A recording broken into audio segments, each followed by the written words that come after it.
Time for the storylines. Vincent Thomas, columnist from Slam Magazine, joins us for some of those. We just saw, Vincent, Boston Celtics get that three-step in Texas. Nobody's done that since 2001. What kind of message did Boston send on this road trip? Well, it's not really a streak, but over the past 15 games, they're 14-1. And within that time, they beat Detroit, Cleveland, and then they swept the teams in Texas. Defending champ, they stopped the Houston Rockets streak.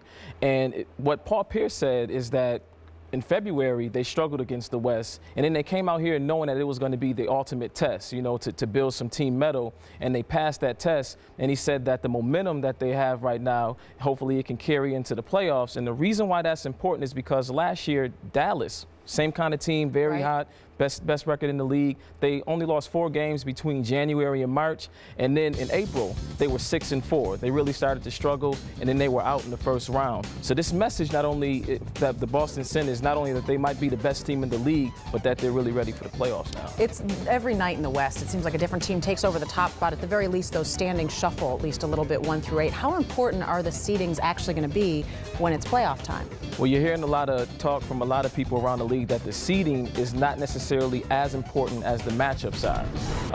I talked to a team executive a few days ago, and he made mention that if you were to come into the season and be a top 3 seed, that would be a great thing. But as of right now, you would have to either play perhaps the San Antonio Spurs or the Dallas Mavericks. So it doesn't seem like you're a top seed there. Not at all. So what you're doing is you're looking through March and you're seeing the kind of matchups that may come. For instance, LA right now is number 1 seed. Golden State is the number 8 seed. They play Golden State twice coming up within the next week. Let's say Golden State really gives them fits. Well, then that number 1 seed might not really be that desirable for the Lakers. So you can see it's really all about matchups. Because it's so tough out in the West, the seeding really doesn't matter. MVP talk, maybe Tracy McGrady played his way out of it with the streak ending, but he's still been in it. Kobe, LeBron.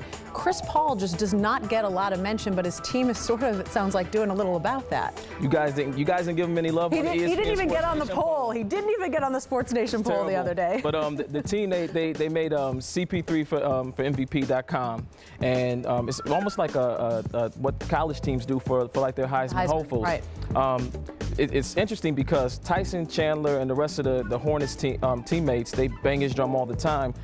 Byron Scott even said that he's a Hall of Famer in the making. And the kind of season that he's having is so great and it's so extraordinary, but it's not getting any love.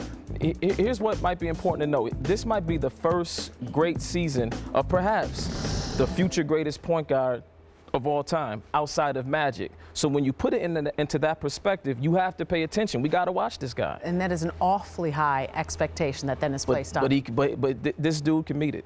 All right. Thank you so much, Vincent. We appreciate the news and notes there. Don't forget about the NBA in this college basketball heavy weekend. Sunday, Spurs head to Dallas to face the Mavericks, and you can catch it 1 o'clock Eastern on ABC. GMC NBA Countdown gets things started at 12:30. Put it in your planner. Don't forget about it. Okay, I will do.